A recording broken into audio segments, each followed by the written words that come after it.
keyakinannya yang Mu'tazilah, ahli sunnah. Al-Quran kadim atau makhluk? Ini kan yang pertanyaan. Ahli sunnah berjawab, Anda yang maksud Quran mana?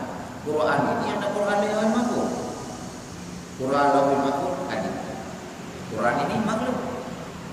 Kenapa? Ini bisa dicetak, bisa dibakar. Tapi apakah boleh kita bakar? Nah ini persoalan dalam makhluk. Membakar itu menghina yang sana. Makanya ada makhluk. Katanya oke pada nak bicara ini, katanya itu persoalan dunia. Bicara dunia kan yang ini. Teman ingat sesuatu yang dunia tentang itu. Itu yang hakikat. Ya bahasa Arab itu makhluk karena sudah bersuara, sudah ada awan.